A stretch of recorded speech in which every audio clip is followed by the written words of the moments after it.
Hi, friends. Welcome back to State of the Union. I'm excited that we'll be back again in person this spring in Seattle, April 30th through May 2nd, for our third annual Creative Works West conference event. 3 days designed to empower your creative work and career. Only $3.99 for individuals and $1.99 for students. Our starting lineup has been posted and tickets are on sale now. Link in the show notes. Today, I'm talking with my friend, designer, and creative director, Brandon Rike. If you don't know Brandon by name, you know his work. He spent the last 2 decades shaping the visual worlds of bands like 21 Pilots, Skrillex, 30 Seconds to Mars, The Smashing Pumpkins, Blink-182, and Underoath, to name a few. We get into what it actually means to arrive in your career and what happens after you get there. Brandon talks about the long road from playing in a band on Tooth and Nail Records to cranking out merch for half the music industry, to building an agency, burning out on complexity, and then stripping everything back to a simple human practice, serving 5 artists he loves. We talk about why deep relationships with clients matter more than big names and how album cycles became full-on brand systems that fans can live inside. Then we zoom out into social media, algorithms, and what it does to your head when your work and your worth get tied to a feed. If you've ever chased the next milestone, hit it, and still felt restless, this one's for you. Let's get into it. How many times in your life did you feel like you had arrived, right? So like if you don't know who Brandon is and you're listening to this podcast, there's so many different points in almost everyone's career where you kind of had this idea that you wanted to make it. And I think Brandon's younger idea was like, hey, I want to be in a band and I want to make a record. And he got the opportunity to do that like 3 times. And those were killer records. And so like there had to have been a point in there where you were like, man, I'm so thankful. And obviously you and I know what happened, but like there had to have been that plateau. And then coming off of that, the t-shirt work and the merch work that you did for a long time for so many different bands and, the career that you built out of that. I mean, you totally hit that mark. And then, but beyond that, going into, your aspirations and tension division, doing all of that, hitting that mark, and then, leaving tension and then getting back into being Brandon solo, but then the clients that you have right now, I mean, you've definitely hit that mark. And I just think it's remarkable. And what does it say about us that we hit these, we go after our dreams, we pursue something and we get it. And yet it's not fully what we wanted, right? Or we leave it, or I can just point to so many times in my own career where that's happened too. And I'm glad that you're in a groove right now.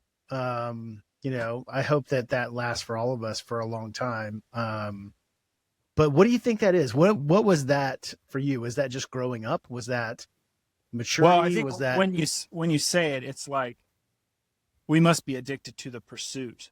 That must be what it is. Because, I live in Ohio. I just drove my family down to Florida to go to Disney World in late March. And from Columbus, Ohio down, you just have this really cool Route 70 or Interstate 77 trip where you're in Ohio. You get into these, Appalachian hills in Ohio, which are awesome. And if you live in Ohio, you kind of forget they exist.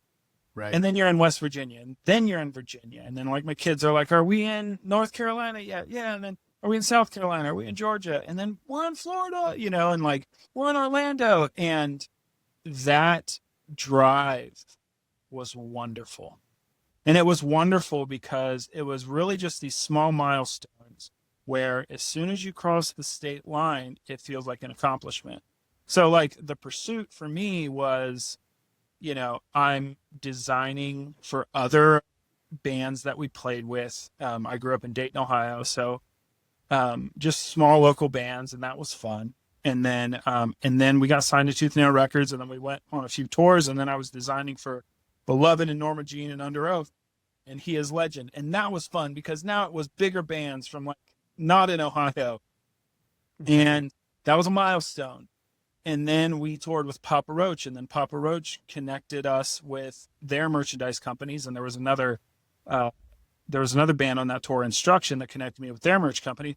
So by the end of that Papa Roach tour, I now had 3 global merchandising companies that I was going to design for, which seemed like a mega milestone. I had the owner of one of the companies call me and say, "Hey, we like the merch that you did for Papa Roach, and we want you to design Sum 41, Megadeth, Interpol, and Metallica."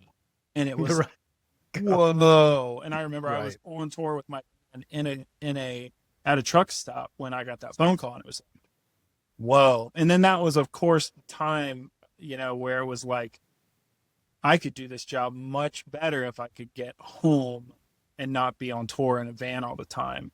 And overall, whenever I talk about the band, I kind of usually say that in hindsight, I was just in too much of a hurry to grow up, too much in a hurry to turn the design operation into a full-time thing.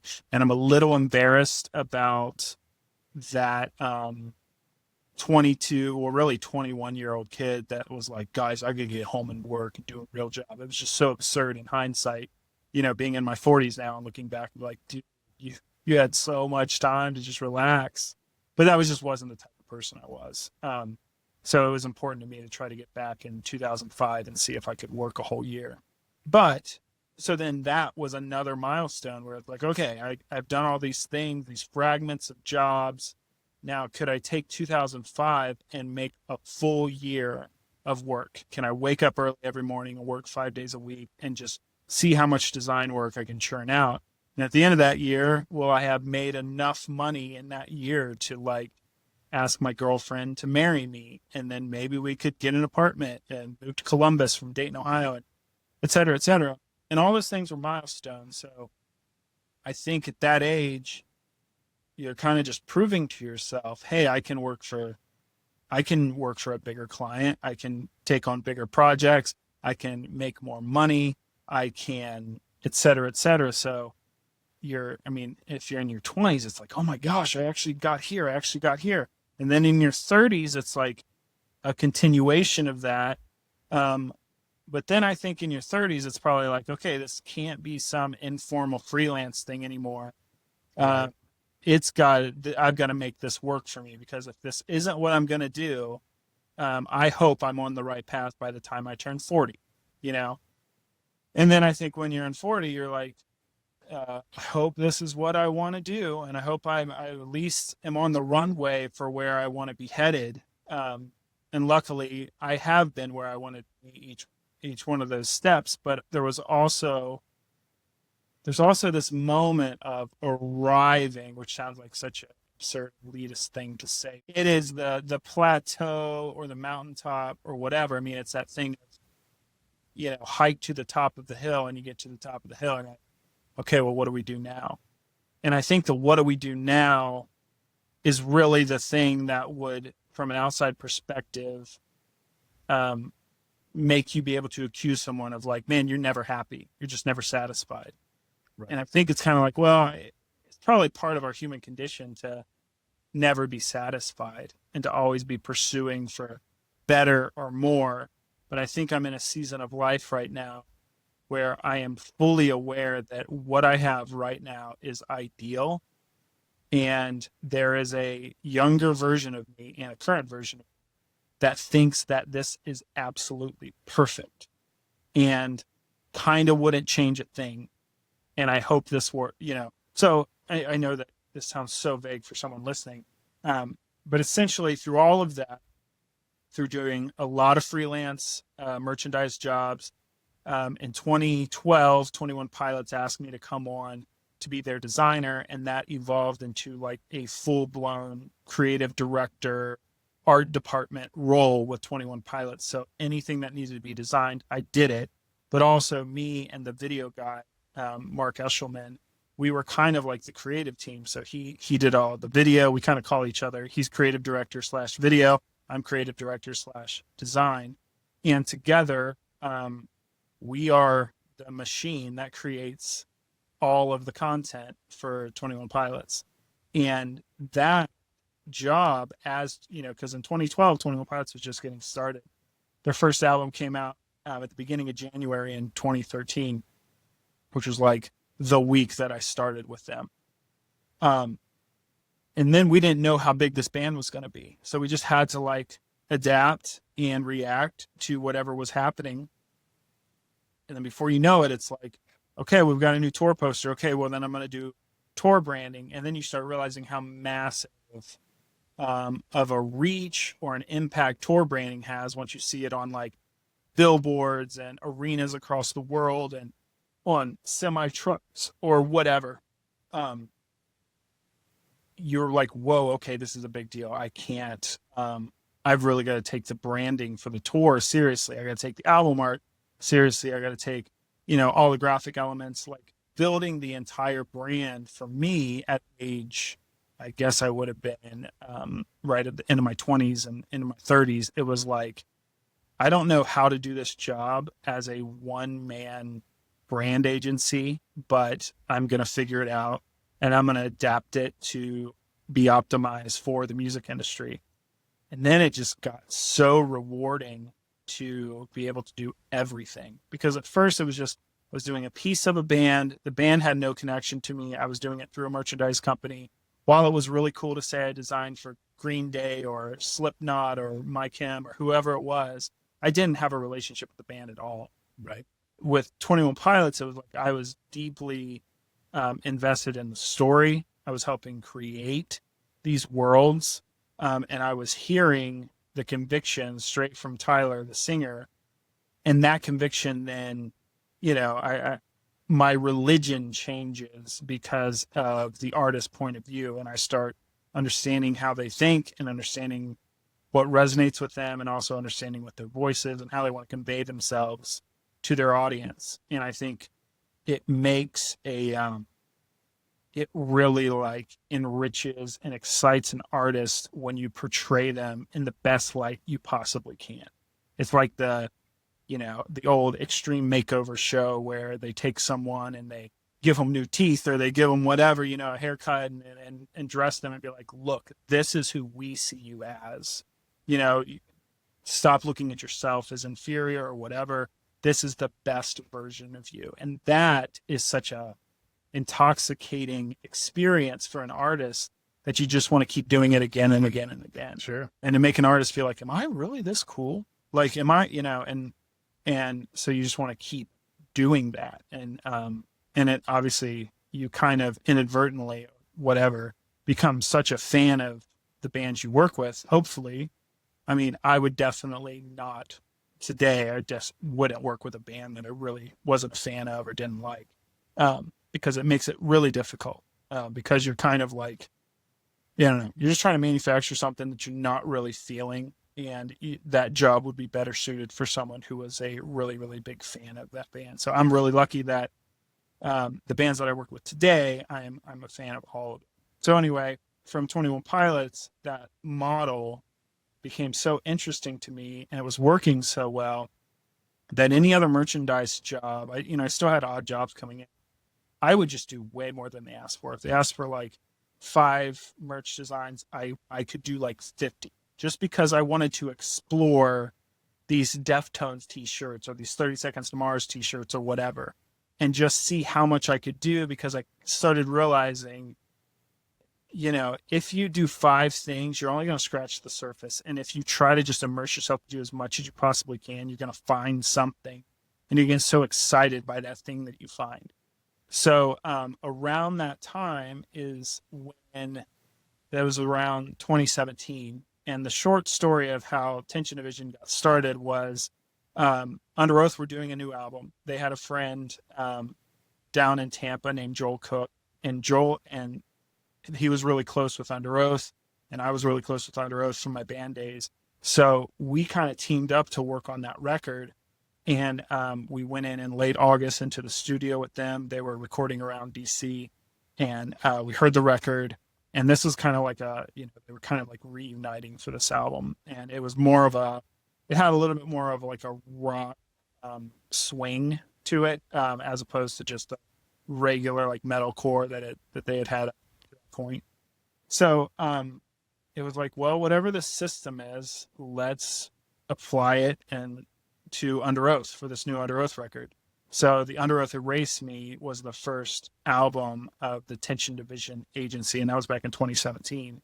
And another thing about that was my twins were born in 2017, right as Tension Vision was getting started. So I had no choice to delegate, which is obviously Joel came in and it was someone I could delegate a lot of the stuff to. So it was possible. I was like, I'm going to be taking care of my kids all day. And my kids were in the NICU for 2 months, which was wild. So I really would get home at like midnight and be able to do a bunch of design work at midnight. But all that to say, we kept trying to duplicate this model to see if the thing I had done with 21 Pilots would work for Underoath, would work for Korn, would work for Smashing Pumpkins, AFI, Weezer, Hailstorm. You know, like we started getting a lot of these bands, a lot of record labels were interested in what we were doing. And for the most part, it worked. And it especially worked for me because that was all just baby stage. And if anyone who has kids just knows that like those first 5 years, it's just chaos. And, the focus and quiet time and any of that is way, way, way harder to find. Almost like people without kids have a major cheat code on getting work done. And then when you have kids, right, you're like, oh, it's impossible to get work done. And I've really got to try really hard to just get back to like a fraction of the focus that I once had. So having someone to delegate to during that time made it a lot easier. But I think as my kids grew up and as that got under control, I started to feel like the agency model was way more complicated than I felt like the job needed to be. And I just really enjoyed like Jelly Roll or Pierce the Veil, those artists. I really enjoyed just immersing myself in those artists. And then sometimes I would come up for air and I would find out, hey, what's the status of these cover concepts for this or this tour branding for this? I haven't even thought about it because I've been so immersed in Jelly Roll world or Pierce the Veil world or 21 Pilots world. I would get my enjoyment and really that like flow state little kid with a crayon moment as I immersed myself and kind of just went in my cave and didn't really listen to turn my phone off, turn my email off, just like work, make as much stuff as I can possibly make. Like that's where I'm truly happiest. It was just, I would come out and be like, hey, there's a lot of other stuff that we need to discuss or talk about or project or whatever it was. And I could just start telling that like, it wasn't making me as happy as I thought it might. And I was kind of just longing for the freedom of just being solo again. So around the end of, around 2023, middle of 2023 was when I kind of went back to being solo. And then we kind of like slowly fizzled out the Tension Division operation.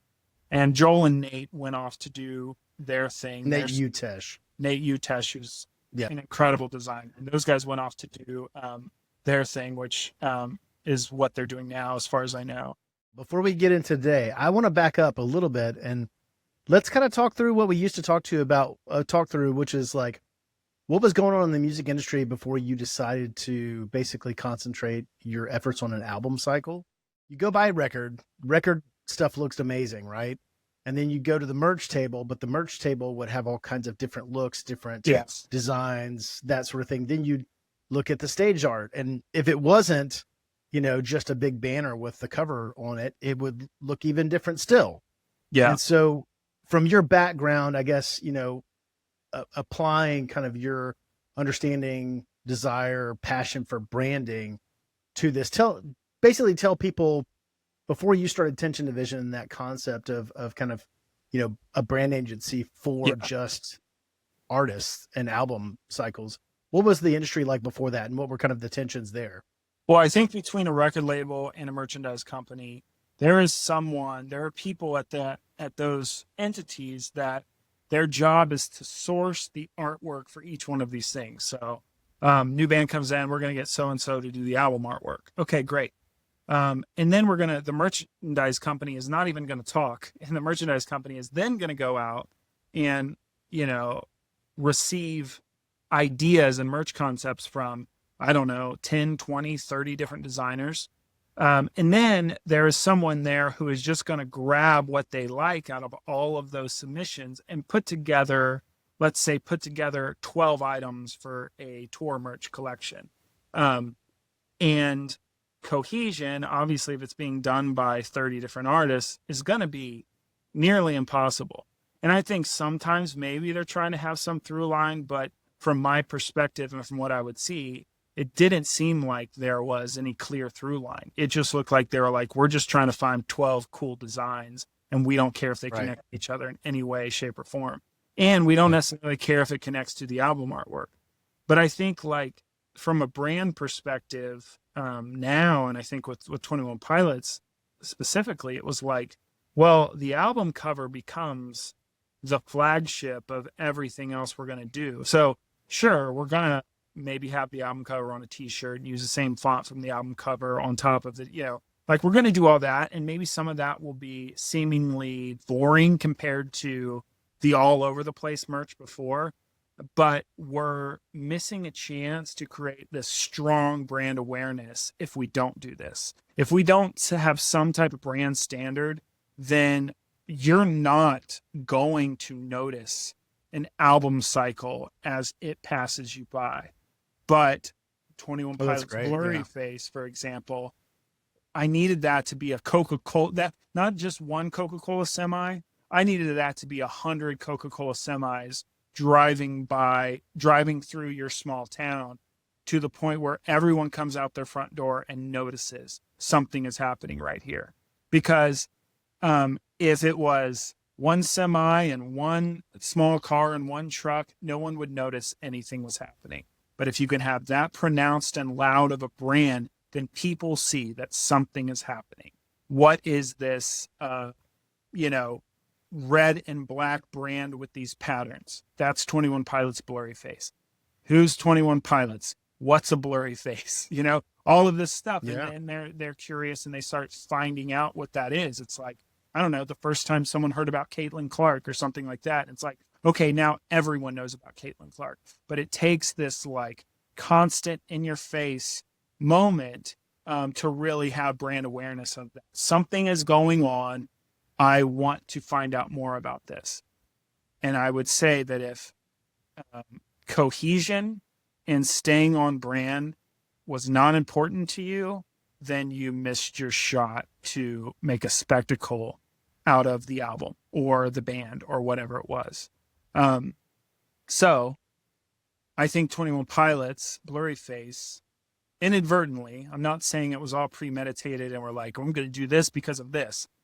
This was just the natural way we wanted to do this album and the branding. And luckily the band got huge and it helped prove that concept. If the album didn't get that big, maybe I have no idea what I'm talking about. Maybe the fact that the band got so huge allows me to act like the brand helped it in some way, or the brand was built for that level of success. I don't know. It was just like a perfect storm of I got to do everything for that cycle, and the band blew up in a pretty amazing way. And I'm just really glad the brand was intact when that popularity came at them. And I was like, well, glad this album's getting big because you know where to get the merch. Go to Hot Topic, get the merch, like paint your neck black, put red, paint under your eyes, do whatever you're going to do. Just become part of this movement. And I think there was also like, there's remnants of My Chemical Romance. There's remnants of some of the emo stuff that was happening that we didn't really get to capitalize on a big scale. So I've kind of been realizing recently that like, while 21 Pilots wouldn't be classified as emo, I feel like they filled the void that emo music from the early 2000s allowed, like, extremely emotional, open about mental health, all of that sort of thing.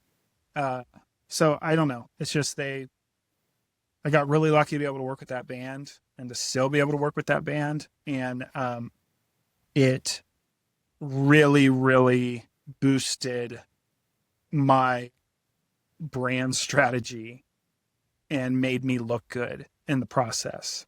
That What might I think too, all be luck. I don't know.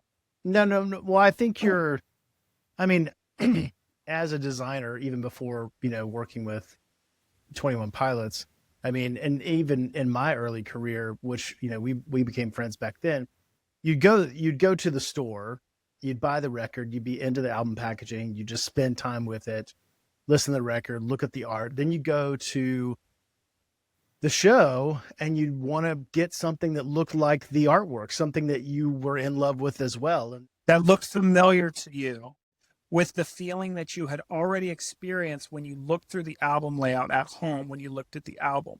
And if yeah, it there was an wasn't, extension. yeah, if there wasn't a Green Day Dookie shirt with the Green Day font from the cover and it drawn in that hand-drawn crayon colored way, then it wasn't right, or at least that should be there. And there's room to veer off, but there's a connection that we make with these albums. And I think we want to immerse ourselves in the world. And it's my job as a brand designer in the music industry to try to like deliver on that and create the immersion that you expect. Because there are fans who are like, I love everything about this artist. Give me more, more, more. And just let me fall deeper into this world.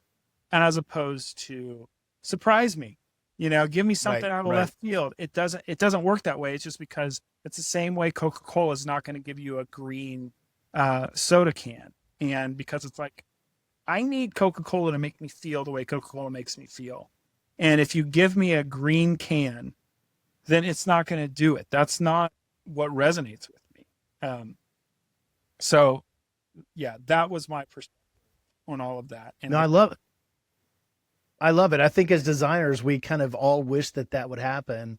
And when we would turn over the artwork, especially when you do something really nice and clean, you didn't expect for like the emo kids basically to like attach themselves to that clean design. yeah, So that, so the merch company or whoever was going to rough it up or make it look crazy or do something like that. But I think your perspective, you kind of already get the vibe of not only like who the band is and what this extension of their music needs to be visually, but hey, so say this is for, 21 Pilots, you're going to create a lot of different like type treatments that are fitting inside the album artwork, different fonts, different colorways, different things that you can extend and make fun. And if you haven't seen I don't know if any of that stuff is living online right now, but like, if you haven't seen the work that Brandon's done for like, say this past album cycle, vinyl options or cassette options or whatever, everything obviously is derivative and it should be. The other thing too, that I think you miss out on is like someone sees a kid that they think looks cool and is wearing a 21 Pilots t-shirt that fits that album cycle, then they can, automatically go back and just surf, iTunes Music or Spotify and grab that and know that that's where that kid is at, like it's such a great way and perspective, I think, to look at the album cycle because you're always pointing back to that album and that piece of work versus like you're saying, like surprise me, or just like, before you know it, you've lost the focus of that. Yeah. And I don't know if And it adds to the focus is longevity. And attention span is at such a premium that it's like you can't risk veering off too far because you're going to lose interest. So it's like you kind of got to spoon feed the brand the best you can. And I think a lot of designers that may view it as boring, but it's boring in the way that the foundation of a house is boring, where it's like, we have to get this right. If you keep seeing the same logo on everything and you see that I've used this logo and this type so many times over and over again, trust me, I'm building the foundation. And if this foundation must be right so that we can get a little bit more creative and out there later. But I need you to know what this album brand is.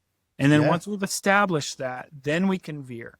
Like Pierce the Veil, The Jaws of Life, for example. The album came out a couple years ago. They're still on that cycle.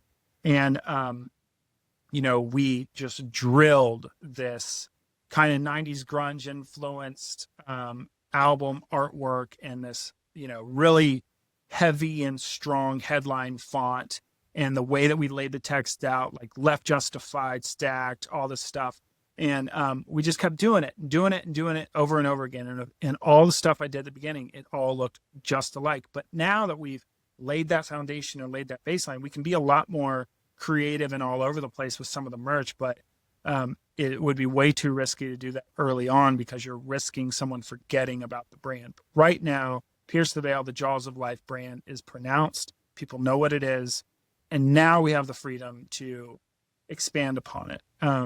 And also with 21 Pilots, it's like, I'm going to build these bumpers, like in a bowling alley, when you put the bumpers in the gutters, right. Like that type of thing. Like we can build those guardrails. But I'll try to be as creative as I possibly can be inside those guardrails. Yeah. So that we can, and I think we can create enough variation and stay in the guardrails that we've created a pretty exciting brand.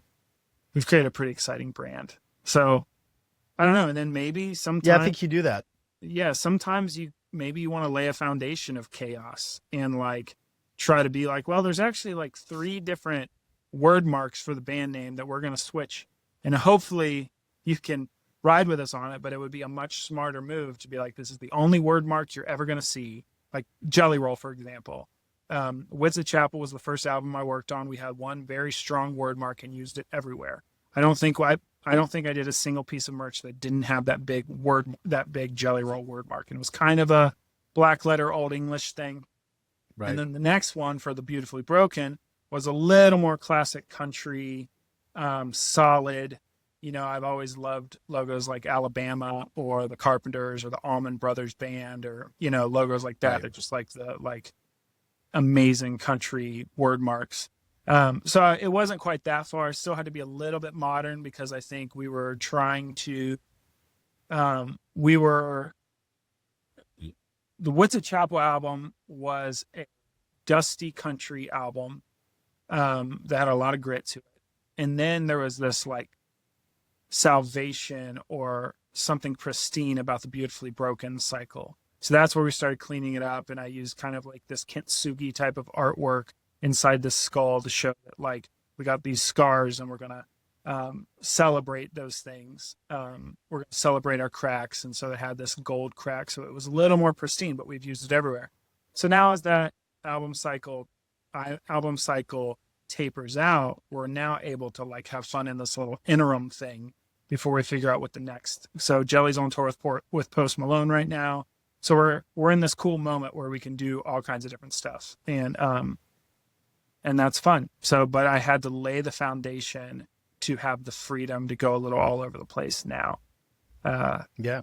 But it again, to a young designer or someone who hasn't really been immersed in a full brand, and maybe they only get to do pieces, they're not working on something for years. They don't have to see if the wheels fall off. But like, if you're going to like put the wheels on at the beginning of the cycle, and then you're going to drive that truck for the next 2 or 3 years, you're going to want the wheels to stay on. But if you just do a piece, if you just put a decal on the truck, to stick with my analogy, you don't really care. You don't really care what happens after that. But I got to make sure the truck I started with, can make it for the entire trip.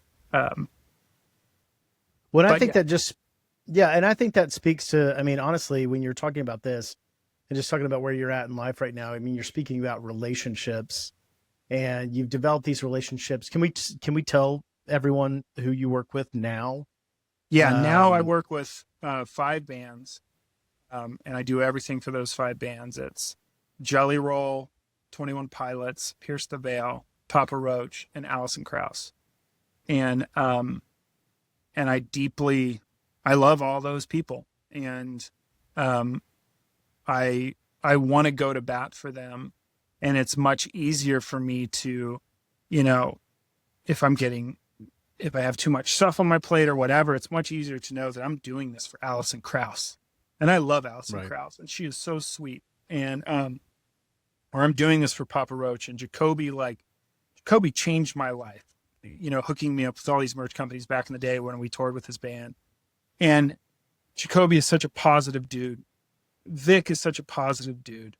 Jelly is just this super inspirational dude. Tyler Joseph from 21 Pilots is a genius, and he's become a very close friend of mine, and I want him to succeed. He's obviously succeeding, but I want the best for all of these people. You know what I mean? And sure, I just named the front man of all of these and front woman of all of these acts, but I deeply want to not only nail it, but going back to the thing I said before, I've had a phone call from Alison Krauss where she called me and said, "Oh, Brandon, you're right on the money."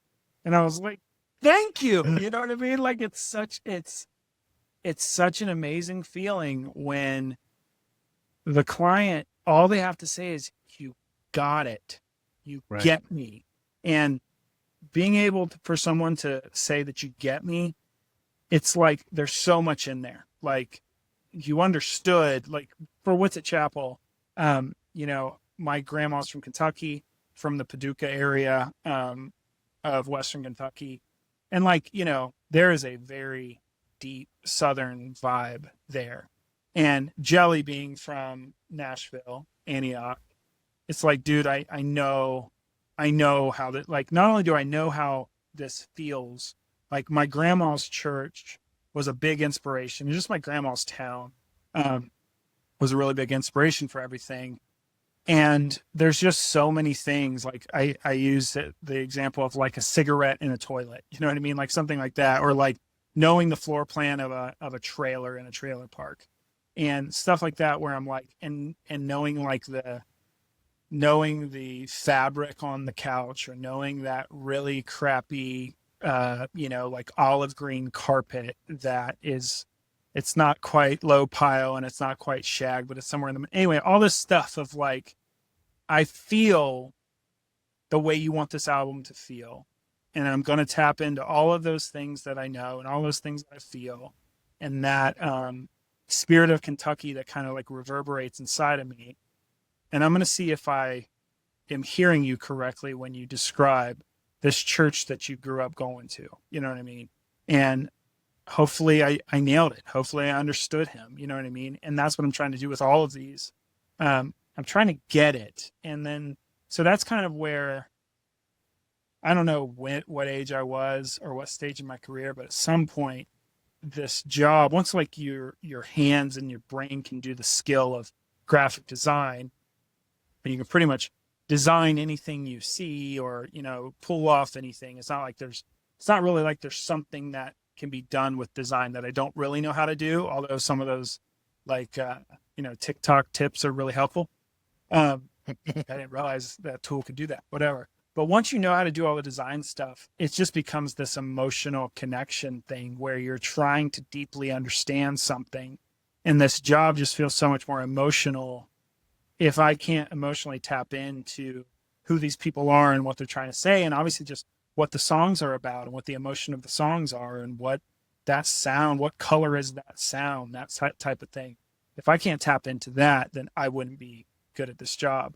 So I think just for me and my personality, being a relatively emotional person, it is refreshing to just get lost in that. And it's so exciting to hear new music before anyone else has heard it and just let your brain and body feel that song for the first time. And whatever those colors are and those tones and textures and however that translates to visuals in your brain, just let that happen. Like I can still get chills when I listen to certain songs, and that ability is just so vital to what this job is now, I feel like. So if I can emotionally connect with the music, and if I can love the client that I'm working for, then it makes all the other stuff kind of easy. It's not like I don't get annoyed with stuff, but it's a lot easier to work on something,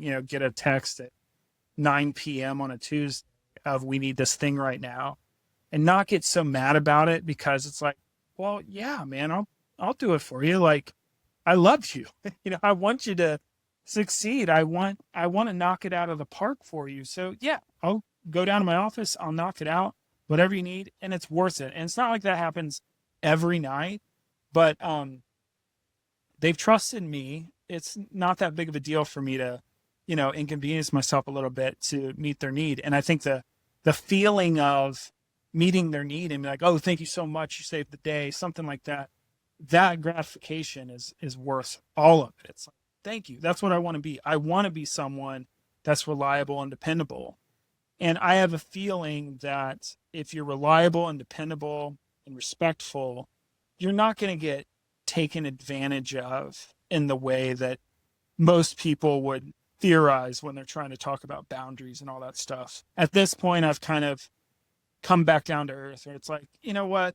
Let's do the best we can for each other. We all know that a lot of this, any request anyone gives, you're kind of inconveniencing somebody a little bit, but that's the job, right? Like, my job is to listen and be available. And I'm also not as annoyed by it than when I was when my kids were like 1 year old and I had to they were getting in the way of like story time to read my like 2 or 3 year old kid. You know what I mean? My kids are 7 now, and that's eased up a little bit. So I'm at a point in my life where it brings me joy to just serve them in that way.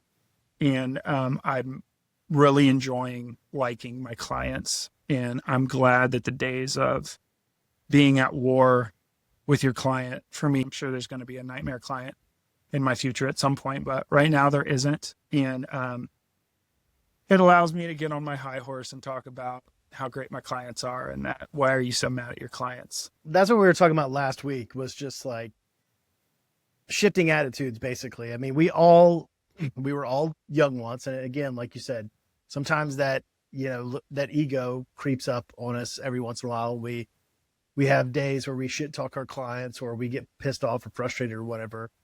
But at the end of the day, like, I can look back at my attitude or what I communicated or didn't communicate and usually see like, oh man, I'm the problem here.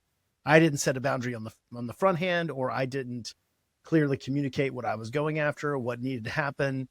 And so we were kind of talking about boundaries and then how our perspective has changed now into gratefulness.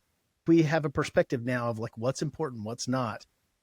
COVID, like you said, the pandemic has done so much more for everyone's perspective, good and bad, frankly, as far as, making a living, and what matters and what doesn't. That we're just in a different place right now, trying to figure out like, hey, how can we actually like love our jobs again? Or how can we like remember why we got into this in the first place? And what are these simple things that give us joy? And I think for you now, I mean, I won't speak into this, but one of the things that I love to hear you say is just like, things are simple for you now. And you've got this mutual respect between you and your clients. You're an incredible artist as it is, but you hang your ego on the wall and immerse yourself in these worlds to do the work that they need done and to express their art for them in a way that, from what we've talked about in the midst of these projects, does not seem like you're trying to flex. It doesn't seem like you're trying to prove to them anything. You're just trying to be them so you can help them visualize their art. And I just think that so much of what you're talking about, if you're listening to this and you can't relate that to client work from a brand or brand identity from a corporate client or a small business or whatever it is, like so much of this is so applicable to that world. Brandon's just been fortunate enough. I mean, Brandon's done some of that work, but Brandon's been fortunate enough to basically kind of stick in this music world that's changed drastically over the years. And then also the other thing I love about it is you've been able to convince your clients to let you work on these album cycles. That's so important. So that, and I don't know if you sell it like that. I don't know exactly how you're selling yourself these days, but like the fact that you probably show them your deck that includes like everything you did for one record. And it's like ridiculous amounts of work, pages and pages of stuff. Yeah. Word of mouth is now being, like I actually just looked back at the Jelly Roll email and it was simply like, we want you to work on the Jelly Roll. We have this artist Jelly Roll and he's going to come out with a new album. This is before What's a Chapel came out. But the email straight up said, we love what you did for 21 Pilots. We would like you to work with Jelly Roll. So that's that. There's no more Right. selling that has to be done. They want to, they just want to get details about how I work. And it's kind of great. I mean, and then Papa Roach, like I'd known them for a while, and there was a few times where I was just a little too overloaded, and then things worked out at the beginning of this year, end of last year, beginning of this year, and that was kind of like a long time coming because I've just known those guys forever, and that was just a real, I don't know, it was a full circle moment for me. But that was just, again, we love what you did with 21 Pilots. I mean, I've just gotten so lucky with how popular 21 Pilots have got that I don't really have to sell it because they've already noticed. They noticed the 100 Coca-Cola trucks driving through their small town. You know what I mean? They've noticed that, yeah, that brand is pronounced. And so, yeah, if there was, with Tension Division, we definitely got on some Zooms where, not even Zooms, like we flew to New York or LA or wherever we had to go to try to sell. And I can do that, but it's, I wish you could tell us all about the folks that you went to go sell to. There's a couple of them that are just like absolutely mind blowing to me. Yeah. There was like some space aliens we had to sell to. But I don't know. It's like that stuff's exhausting. And I think that is another thing about the music industry. Like sometimes you're going to run into space aliens and you're just going to be like, I don't know that we can ever get to a human level of communication. But the 5 artists that I'm talking about are human beings who can, communicate in a very normal, comfortable way. And I'm in my basement in Columbus, Ohio, doing all of this work for them. So it's like, hey, there's nothing fancy about me. I am just a dude in Ohio, but I will churn all of this work out for you. I will get it, all that stuff.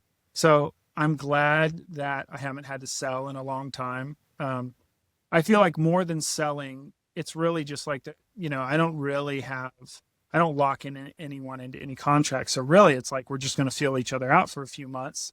And if it works out, we're going to keep it going for the foreseeable future. You know what I mean? Indefinitely. Right. So, and that's great. And so we just keep going. And I just kind of hope, my worry is maybe like, am I dropping the ball? I really don't think I'm dropping the ball anywhere. That's maybe what the worry is sometimes. With the nature of a retainer, it's like, well, I did too much work this month and I didn't do enough work the next month or something like that.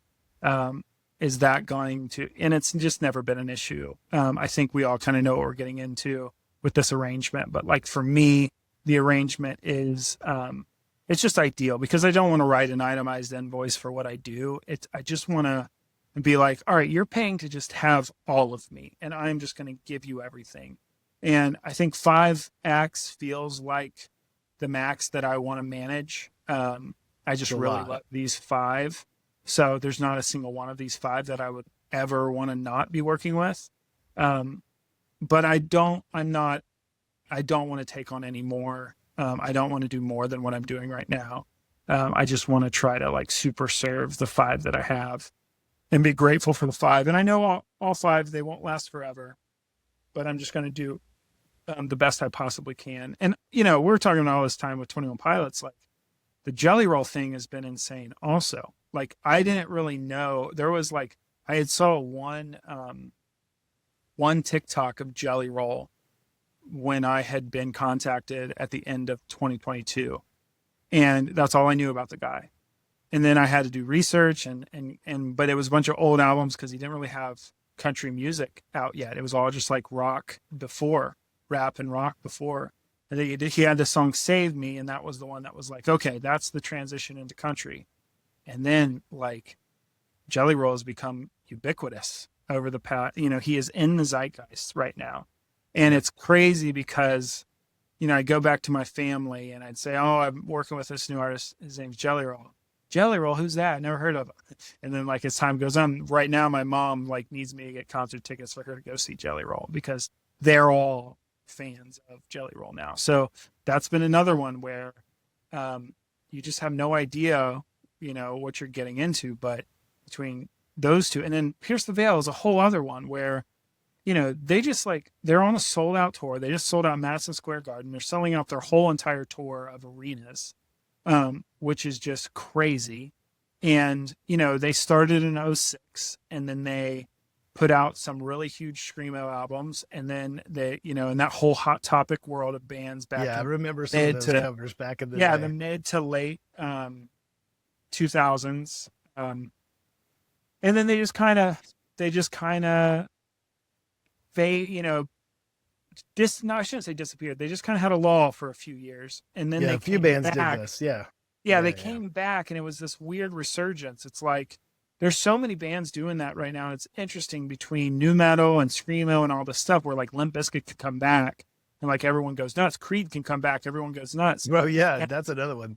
And it's amazing. Like, it's amazing because while they're waiting, while Fred Durst is not doing anything, there are dads showing their sons the Limp Bizkit album, and then you know what I mean? It's not like the reach of Limp Bizkit or Creed or Pierce the Veil or whoever goes away. It just kind of has time to like grow and cultivate, you know what I mean? And then by the time you check back in with your fans for someone like Pierce the Veil, it's like, oh, you guys will sell out an arena now. You know what I mean? And, from what, think about where My Kim was when they pieced out to what happened when they came back. It's like, yeah, you could sell out an arena with that. Have you heard the new remixes of, yeah. No, I haven't. Actually, I saw a bunch of album covers, with like a rosary on the cover, but I actually haven't listened to any. So is that Three Cheers? What is that one called? Yeah. Three Cheers for Sweet Revenge. Yeah. Yeah. So they remixed that record, and Jude and I were listening to it in the remix, like DJ remix, or just remix like remaster? No, like remix the record. Like, I'm pretty confident they even added like guitar parts or got it. Okay. Could have replaced vocals. I'm not exactly sure to what depth it went to, but it was definitely a remix because the tones are different. The mix is different. And then obviously they're going to master it a different way. And I think what we all love about that record in particular, and I think there was one before that, but it was so raw and so loud and so just obnoxious, in every way. And I think Gerard, probably at this point in his career, has looked back on that record for such a long time thinking, man, but if we could only treat it like we did these other records, it would be so amazing. So I think he got an opportunity to do that. And it's a weird thing. And this is a little tangent, but like, it's a weird thing to like hear someone do that to a record. And then now my thought is like, well, what if they could use AI to like, separate some of this other stuff and remix it? Like, I know this is somewhat sacrilegious, but like if you were to take some of the earlier Led Zeppelin records and just separate the tracks as they are, and then, because you probably find the tapes, you probably get that separated somewhere. But even if you didn't, you could use AI to do that. Then you could remix it in a way that like someone our age and younger with a certain sensibility about what a mix should sound like or whatever. Oh, tailor it for them. No, I wouldn't say tailor it. I mean, Jimmy Page could still be in the room and like produce it, but just, like kind of update it in a way that like it would become brand new. And you could, I think, like what language does a 15-year-old need to hear Led Zeppelin right now? Yes. Do they need all of the fuzz on Black Dog to like, when the drums come in, the snare, like, I just think the snare on so many albums, the dust and fuzz on that snare hits you in your soul. Like Juliana Theory, I understand this is a dream with that Barry Pointer snare. It's like it soundtracks when I was, 17 years old or whatever it is. That's probably older than that. But, and it's weird because that's what I worry about is like, what if we hear Saint Anger with a proper snare? Or that's something? What I was going to say. What I mean? Right. No, totally. And well, for me, I'm like, and this goes into movies for me, which totally screws everything up for a lot of people. But like, I think the art, you can do that with the art. I think that there is nothing wrong with doing that. I think they took a Cream record, honestly, like within the last couple of years, and remixed that. I'll have to find that and send it to you. Dude, what if they CG'd Sloth in the Goonies? It would be like, no, what are you doing? Because, dude, No, not that. Not I'm that. not into Star Wars, and I watched these remastered ones, and I saw certain scenes. I'm like, that's not from 1970. You know what I mean? I'm like, Right. so then I looked it up. Like, yeah, sure enough, it's from 2010 or whatever. Whenever they Yeah, did it's it. that George Lucas did it. But there are on Vimeo, I think it's still on Vimeo, there are scenes. So I don't know if you do go back and you watch like A New Hope, and there's a fight between Darth Vader and Obi-Wan. Obi-Wan, yeah, exactly. And so, but it's a very like tame fight. It's a very kind of like, Yeah. it's just very slow, and it doesn't have the energy that these new Star Wars have. Yeah. Like Rogue One. I mean, like Darth Vader in Rogue One, like throws people all over the spaceship before he enters into very much like, the sorry, we're ship. going to go right, and then we're going to go Yes. left. Yeah. So like there was someone, I don't know who this was, but they redid that scene. So they cut in from the original scenes, and they redid the fight scene with integrity, and it looks amazing. Really? It really does. And there's a part of me that wishes, and this is, I know so many people think this is sacrilegious, but I feel like for me, Rogue One is the best Star Wars film, honestly, which I know some people think that now, especially since Andor has come out. But I just wish some people would go back and redo some of those films so that they don't feel the need to make them completely over again. Have you watched the documentary Light and Magic on Disney Plus? Yes. Like I am, like, Dude. if you look behind me, all of this stuff is ILM for sure. So like everyone go, just as a creative, just go watch that documentary just to have on in the background. Like it like, oh yeah, for probably, sure. I binged it for, like 2 weeks or whatever, just whenever I had free time. It was just nice to just go and watch it. And it's amazing. I didn't realize all of this stuff. Essentially, like George Lucas had an idea, and the technology and resources didn't exist. So he had to just hire people to figure it out. And like casually, one of these guys who like work on his team created this program called Photoshop. You know what I mean? And that wasn't even his main thing. He just happened, and you guys will know, I think it's Thomas Knoll, or I don't know if it's Tom, but it's his last name's Knoll. I might be getting this Yeah. But you guys see it every time Photoshop pops up. You'll see his name in those credits, Knoll. But it's like he's one of George Lucas's guys who was like one of the head, creators of all of this stuff. And then like they created Avid, they created this machine that they called Pixar. And then the company split, and they were like, can we have that sweet name that we came up with that was for that machine? Because we want to do an animation thing with Steve Jobs. Yeah, go do that. And then like there was so many things that got birthed out of George Lucas's vision for like, this is what I want to do, but the technology isn't there yet, which is why he came back and did 1, 2, 3. That's right. When the technology arrived, it's like, okay, the technology's here. Let's go do Phantom Menace. And that's amazing. And it's amazing to watch, to just know that like when you're creating stuff and you don't feel like you have the correct tools to create it, but you just keep doing it because it's the only way you know how to do it. Like that's kind of how all these innovations happen, where there's like a correct way to use Photoshop and Illustrator. And also like, I find myself doing a lot of weird animation inside Photoshop because you can on the timeline. Right. And that's like, it's not the right way to do it, but it's like, yeah, but I'm a graphic designer and I understand Photoshop, and I would much rather want to make things move in Photoshop than try to learn After Effects or whatever. Cause do you do that for your covers? Not really. I usually have someone else do it, but like I just made a cover that I really want to animate. It's tough because it's going to take so much time. I'm not as quick at it as I am with everything else. Right.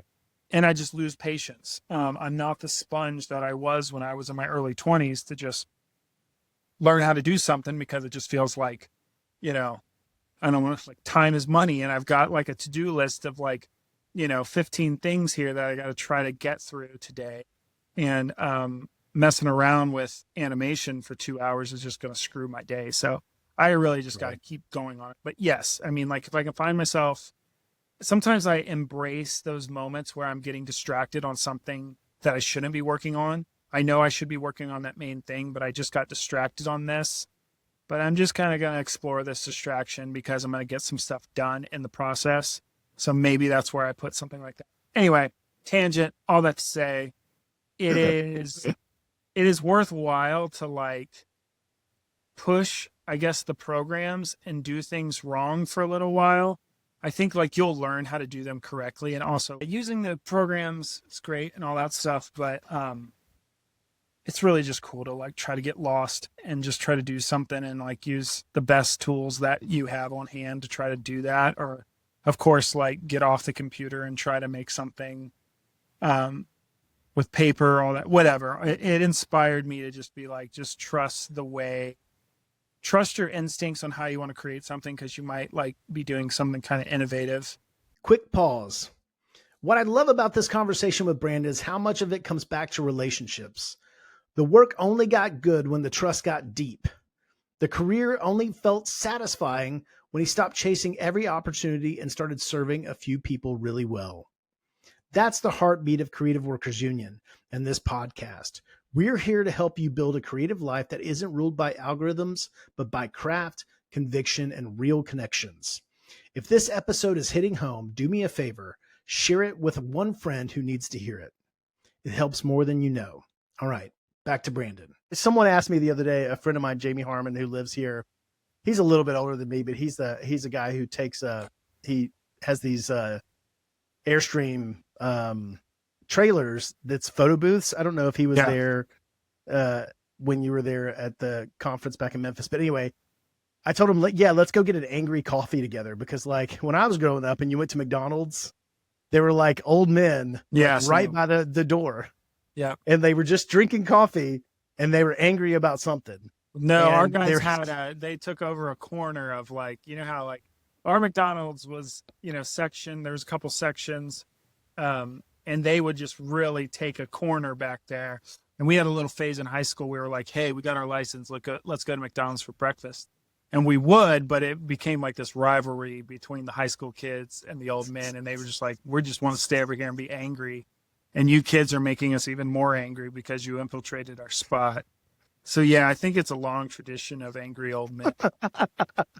I know, man, but it's all that stuff, all that stupid stuff is so necessary too, especially if you can be as serious as I am, and I know you can be at times too. Well, I found it like I had a really good phase for like 8 years where I was meditating like every morning. I haven't really done it much this year because I'm like, for some reason I wake up and get straight to work. That's the way I'm doing it lately this year. But I would find myself, I'd meditate for like 15 minutes and I'd listen to music, meditate, and the meditation gave me time to just like really zoom out of all my problems and kind of simplify them and realize they weren't that big of a deal.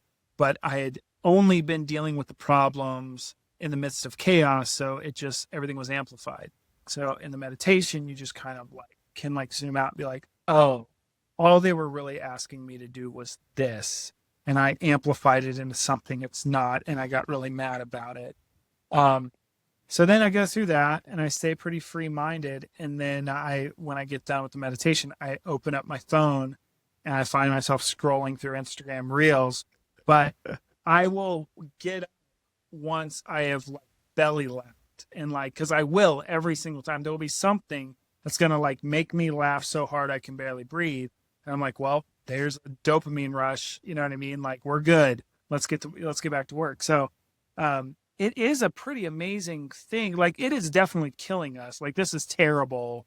Yes, it is terrible. It's all bad, but it is nice to laugh all the time. It's like you get to watch America's Funniest Home Videos, like anytime you want. Yes. And not just Sunday nights. It's anytime you want. And it's a net negative for sure. But it is really nice to just laugh that hard every single day at something stupid. My favorite these days are the, what would you call these? You know what I'm talking about, but it's all AI. Oh yeah, the little babies. The AI babies. Yeah, they're like, are they babies though? Because sometimes they're like whales, and sometimes they're zoo animals, and sometimes they're whatever. But it's like it's not really a man. It's not really an animal, but it like moves those around are your like favorite. Those are nightmare fuel for me.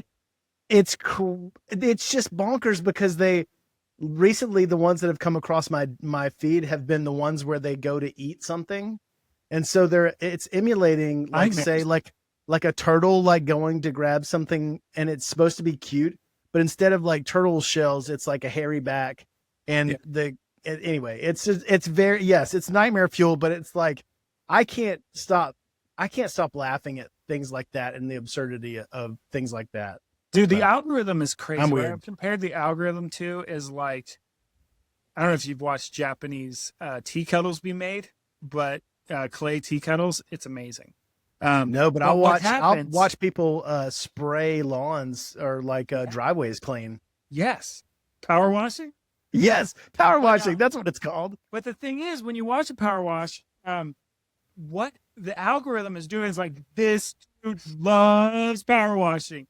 Get them in line. We should put the phone down and delete Instagram and delete Twitter and delete Facebook. And we know we should do this. And then we go outside, we go to the bank and we talk to the people at the bank. We go to the coffee shop, and then everything's going to be all right.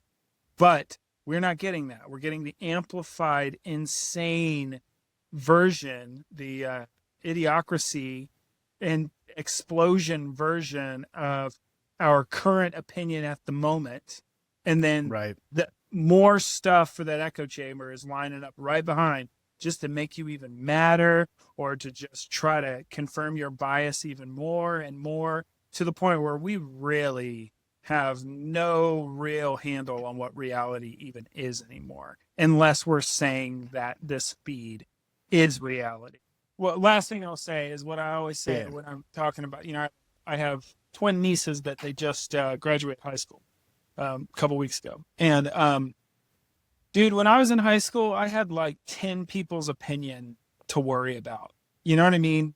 And if you have a social media account, you have thousands, tens of thousands, hundreds of thousands. And if you're a celebrity, millions of people's opinions to worry about. And we just, I mean, this isn't news. This isn't like a new idea. Like, our brains cannot handle this. So unfortunately, I don't really know what these kids are going through, because I can zoom out and say, this isn't real. Turn it off. Stop looking at it.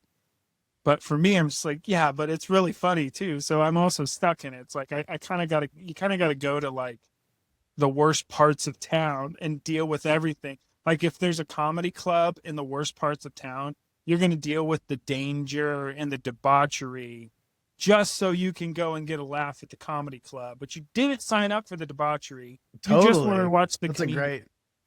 No, that's a great analogy. What would you say to those? And I find this is the hardest thing. So you, in our field, I feel like you have people that are all about Instagram, right? That's where they put their work. That's where most of the newer work is done, not even on their website. But there are a lot of people that basically think that you got to be on Instagram or LinkedIn all the time, drumming up activity, making things happen to get work. And while I think for some people that may happen and you may get work from that, what are your thoughts on that? I mean, I know you, and I know a lot of other people who, like, yes, when the album cover comes out for 21 Pilots, you'll post it online. But between there and the last thing, you're not on there all the time, consumed with how many. Yeah, I think I'm posting like twice a year right now or something. Yeah. 2 or 3 times a year. But I mean, I know we're dinosaurs at the moment, but I mean, like, what do you think about that idea? I mean, I'd say that, like, for sure, like, step one is just put it on Instagram. Like, I've realized that if I wanted a website that had all of my work on it, it would probably be for my own ego and for someone to be able to go to the site and say, oh my gosh, look at all the work this guy has done. Right. I don't necessarily think that website, I mean, the website will get me work, but I'm also at a weird point in my career right now where that's not necessarily my primary concern is new work. It's just maintaining the projects I already have, which are ongoing long-term things. So it's almost like I have 5 full-time jobs and I'm not looking for a new job. But I know that like the function of Instagram is so tailored to all of us. It's getting your portfolio on Instagram is like getting a commercial on television. You know what I'm saying? Like we watch getting television. It seen. Yeah, getting is seen. what you're saying. So it's like, okay, now I know that the McRib is back or whatever, because that was the commercial on. In the same way, I know about this new artist, and my feed will show me this new artist, or even in Pinterest. I feel like I see people's portfolios on Pinterest pop up. I don't know if that's a paid ad for them or how it's getting into my feed, but I certainly, if I'm trying to get a vibe for someone's work, I'm going to go to Instagram simply out of laziness, because it's like you don't know what to expect when you're going to go look at websites. It's like we've kind of got spoiled by everything's going to be in the same format. And it's not that the Instagram format grid is a good format. It's just what we're used to now. That's the way, quickest way for us to consume. And it's funny. I actually looked at my Instagram account today, and I'm okay with it. Like, I'm okay with you scroll down. If you scroll through my whole thing, you get a vibe for my aesthetic or whatever. You can get a pretty good vibe for who I've worked with. And I guess that says everything I'd want someone to know about me. I would really love for you to see the, 85 cover concepts for the last 21 Pilots album and just see the process. And I'd love to write a whole thing about my process and my point of view on how to do it. But again, I just think that's for my own ego. And it would be like building a museum for myself, which would be really cool for it to exist. But, I'm just not at a point where it matters. Now, if I lose all my clients and I really need work, I would probably put all my time and effort into building a new website, just so that I could give someone a link and know that that link told them everything they needed to know about me, because I was able to craft an experience of, let me tell you about myself. Let me show you what I've done, awards I've won, these huge client names I've got to work with. And again, it's just ego. It's like, let me just amplify myself the best I can, talk myself up. And that would be the good function of a site. And I know that that's all embarrassing stuff, but that's the function of a website. You're not necessarily trying to be modest if you're taking the time to put a website. So, I think that everyone having a really great website should be the dream, but most people don't have the resources and time to build a website, and they will not be able to build a website as quickly as they can just upload stuff to Instagram from their phone. And now I've realized that you can start uploading stuff from the browser on Instagram too, which may help me post a little bit more work, just because everything's on my computer right now, and I don't want to try to transfer to my phone or try to get it off Dropbox, and that's just kind of clunky. I'd like to be able to crop things inside Photoshop and then drop it into Instagram instantly. Yep. And maybe I'll do that. Maybe I'll do that, but to be honest too, like, for me, that day of posting, the day or two of posting is such a anxiety ridden thing that I'm just going to be I'm just going to be checking the comments all day. Like, that's all that's going to happen if I post. I'm just going to be trying to see if someone can feed my ego in the comments. And then if someone makes a bad comment, that's the only thing I'm going to think about is the bad comment. So it's like, I really don't know if I want to run myself through that gauntlet of feedback when I don't know. I just don't want to put myself through that. So it's not a good day when I post. Even if everybody says, oh my gosh, this is amazing, I still know that I'm not going to be able to focus on anything that day, because I'm just going to be checking comments. So coming from someone who posts like 3 times a year, I can't imagine what people who post 3 to 10 times a day are going through socially, where they're just flipping through and reading comments. Like, from my perspective, you look like a brainwashed, like, I don't know, whatever you would call like something in the Matrix that's like plugged into the machine, or whatever those things are called. Like, you could become enslaved by the social feedback, and that is bad. And I would much rather someone forego the obsession with posting and just work on their craft and enjoy the satisfaction that happens when you get immersed into the work you're doing, and then you forget the rest of the world exists, and you forget that other people's opinion exists.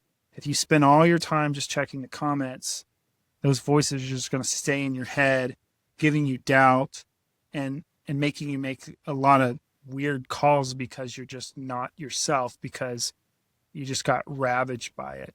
And so I am sympathetic to the people who are just dealing with that mental health gymnastics that they go through. I'm lucky that I'm an age that we didn't really have it like that. And most of these technologies that have been created, we received it at a time where we probably could handle it. Like, Right. Like, okay, MySpace wasn't really a thing by the time we graduated high school, just kind of around that time, whatever. But all these things came at a time where they weren't that dangerous for us, because we had kind of already developed our points of view and our identities and all this stuff.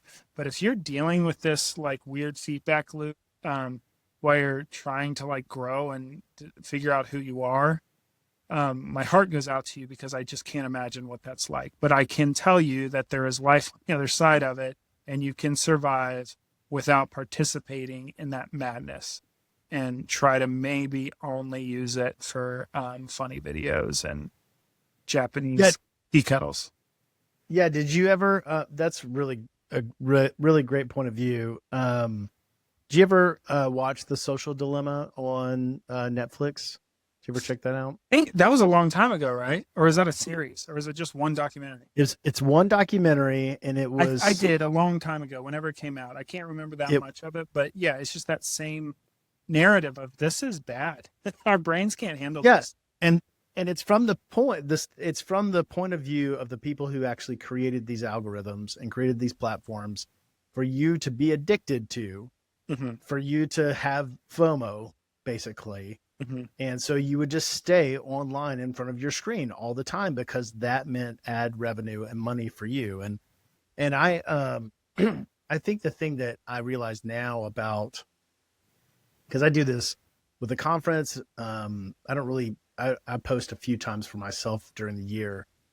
And sometimes too, I'm like, well, hey, this is my beautiful family. Don't y'all all think this is my beautiful family? I get in that feedback loop of like, not enough people thought I had a beautiful family. This is kind of like, it gets a little maddening. But when it comes to Creative Works, I mean, we get way more activity when I'm present and posting on that platform, for sure, when I don't.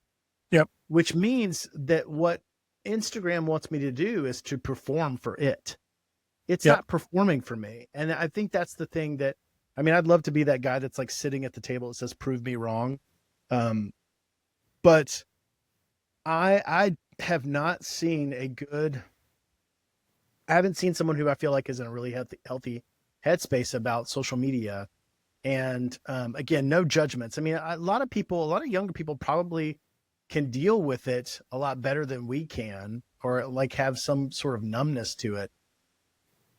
But I just, my thoughts are like yours, which is like, man, if you could take those hours that you spent locked into that feed, or worrying about what you saw or didn't see on that feed, and just work on like your portfolio, or just work on client work, or work on a skill that you don't currently possess, or go watch a video that helps you in your career, or do your taxes, or whatever it is. Like, I feel like I don't know. It's weird. I guess I'm going to continue to search with this with almost everyone I talk to at the moment, because, and I honestly, I just need to talk to probably a younger person and really kind of digest this and hear a different perspective. But I just can't. I'm thankful in a way that I'm not plugged into it, but there is a part of me, like when I get on LinkedIn and I see people posting on LinkedIn, and I'm looking for some client work at the moment, but it's like, should I just get on LinkedIn and talk about how valuable I am all the time and start posting videos about my value and all this? Because that's what I see right now, is people just talking and talking and talking. And the only reason why I want to do that is because I'm not busy doing that type of work. Now I'm busy doing other things, but at the same time, I'm trying to figure out, is there a balance? Is there a need for me to, like, be on those platforms? Or can I get rid of them altogether? And what am I losing by getting rid of them altogether? I'm really lucky that I'm in a situation where you stick with a client long term, so you can really only manage 4 or 5 of those clients. So I'm not currently on the hunt for all of it. And whenever the time comes to be on the hunt, I'm going to be in the same position where I'm like, I don't know how to do this. It's like dating or something like that, where you're going back out after being married forever. And you're like, I don't know how to do this. And like, I feel like Instagram is like an instrument that I don't know how to play, but I'm okay with not knowing how to play it, because it's just, even like you watch a really good guitar player or something, like, I just don't know how your brain tells your fingers to do that. It doesn't make any sense to me.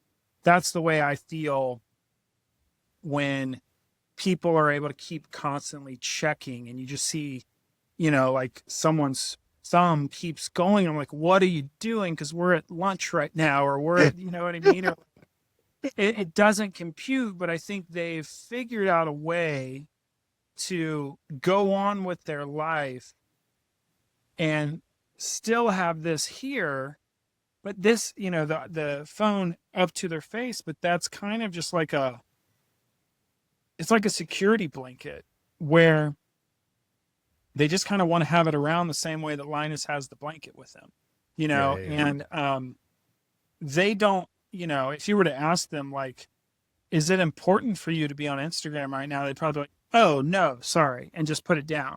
It's like they didn't realize they're doing it. They don't realize that like 70% of their brain is somewhere else. And again, this sounds Have like you seen those old man get off my lawn right now, but I am personally grateful that I am not, I mean, I'm on my phone all the time, I spend way too much time, like my funny bones get numb by laying on my bed and scrolling through these things. You know what I mean? Like my hands go numb because I'm on here. So, and like I do it too, but I don't think that I'm trying to avoid getting personal feedback from this, which is why posting on Instagram is scary. Maybe I just turn comments off. I don't have to worry about it. But again, 99% of his comments are positive, and I should just do that. But then once you just tap, I think also dealing with like fan bases, like 21 Pilots fan base, which is just huge and rabid, like they all are going to do their own album cover. They're all going to explain why their album cover's better, their merch designs are better than mine, and all that stuff. And that's like, from my perspective, I'm like, why are you doing a new album cover? I already did one. Like, are you implying that mine's no, and I get in my head a little bit about that, but I'm like, nah, they're just enjoying like the brand, and they're enjoying like participating in this, and it's fun for them, and they have a graphic design skill. So they're like, oh, there's a new logo, a new color, or whatever. Let's do it. And that's fun. But, the comments for, if you do a new 21 Pilots cover, the comments in there are going to be like, we wish you designed the album covers. You know what I mean? And like, I can take offense to that. And I'm like, no, that's what you tell someone. If my daughter made a new cover for 21 Pilots, I was like, you should do this for a year in art. You know what I mean? Like, I should talk her up. That's what but like, I'm a pretty secure dude, and those insecurities still just like creep out. So all this to say, it's like, if I'm feeling insecure, then I can't imagine what most kids are dealing with when they go through all that, and they just put themselves through that. I want to say social boot camp. There's probably a better way I can describe it, but it's like you're kind of putting yourself through torture that you don't necessarily have to participate in. You've convinced yourself that you have to participate in it, but you will survive without it. And I just wish we weren't so dependent on it. But it's awful entertaining. Yeah, More entertaining I than know. turning on the TV. You know, You're good. it surpassed when TikTok came out, like a few months in or a year in or whatever. It surpassed TV as far as what was the most entertaining thing to do. Before, we could flip through cable and just flip through the channels, be like, all right, King of Queens, the news, Bob Ross, Seinfeld, you know what I mean? And we just flip through cable and be like, okay, I like the Seinfeld episode. I'm going to sit here and veg out for the next 30 minutes watching Seinfeld. And after this will be another Seinfeld or a Family Guy, and I'll just watch these. That was the way we vegged out. Yep. And then TikTok came along, and it was just giving us like cocaine version of that. And it was like, oh, you're going to love this. And we're just going to hit you with it. And then it became more entertaining than television. And then our subscription to the cable company probably went away, or like maybe we got YouTube TV or Sling or whatever else we got on our Apple TV or our Roku or whatever it is. And like our dependence on cable television went away because it was just like, it doesn't entertain me. And I've seen every episode of Seinfeld, and, you know, you and I watch Oak Island, so we get DirecTV just because of Oak Island on the History Channel, because it's the only place you can get it. And or we just get the Apple TV subscription or whatever, and or the, you know what I'm saying, season pass. And so it's like our dependence on TV has gone away because this is our primary sense of entertainment now. And before that, it was, you know, Leave It to Beaver's dad or the Christmas Story dad reading a newspaper at the kitchen table. You know what I mean? That was his. But now we don't have a newspaper. We don't have cable TV. We just have this phone, this screen in our pocket that just gives us so much stuff so quickly. And it's incredibly interesting. So much stuff that we don't even really have time to accurately have a perspective about what we're consuming and if it's doing harm or what good it's doing. It's incredibly difficult. The implications of even our youngest kids, like I know you and I have kids that are, you know, in their, you know, early, you know, they're not 10 yet, and they have access to things like YouTube TV. And the way that my son acts when he's gotten a chance to watch this certain YouTube TV versus like anything on Disney Plus that's a series. Oh my gosh. We don't even have the time as parents, as people, even with ourselves personally, to like reflect on these things and do anything about it because we're so busy, or we perceive that we're so busy, or there's so much information. So it's just really interesting. And I think one of the things I'm going to take away from this is I want to have more conversations. So if you're hearing this and you're like a social media expert, if you're locked in on LinkedIn and you're locked in on Instagram, I'd love to hear a different perspective, you know, about how to utilize these things in a healthy way and see how it returns. Because from my point of view, what I've seen, at least in the last couple of years, is anytime we've paid for any kind of advertising on Instagram, it goes to fewer and fewer people. And even if it goes to a lot of people, it has fewer returns or engagements. And then when I don't post every day and when I don't stay on there engaged every day, I get fewer and fewer views and likes and things like that. And so I feel like I'm performing for it. So I want to get off altogether, but then I realize, oh, I sell tickets when I post an image. It's the greatest marketing tool ever created, Instagram, and we all have access to it. So whatever in the 90s or somebody, when they would do ad buys in the 90s, that was not nearly as powerful as what we can accomplish with one post on Instagram. So all that to say, we have the most amazing marketing tool ever at our disposal in our pocket right now. We would be fools to not use it. But like anything, we just need to keep a healthy distance from it and make sure our identity exists without it. And That's great. That's good. That's kind of the thing that I'm scared of, is like, who are you without Instagram? And if you don't have an answer to that, then you really gotta figure some stuff out. You are not the amount of followers you have. You are not any of that stuff. And you got to know that, like, we live in a world, in a crazy time right now, where Instagram could get shut off tomorrow and you still exist.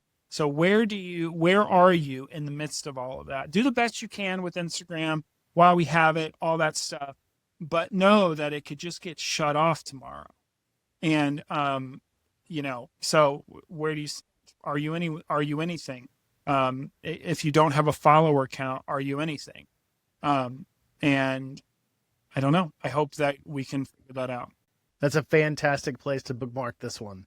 Thank you for listening to State of the Union. If something we said stuck with you, please share this episode with someone who needs it. That's how these conversations move beyond the feed. If you want to go deeper, get early access to episodes, discounts on events and workshops, and find more meaningful ways to connect with other creatives in real life, become a Creative Workers Union member. Link in the show notes. Got a story about a win, a setback, or a shift you're navigating in your own career? Send it to stories@creativeworks.co. I'd love to hear it and maybe share it on a future episode. State of the Union is produced by the Creative Workers Union, hosted by Josh Horton and edited by Sydney Gladue.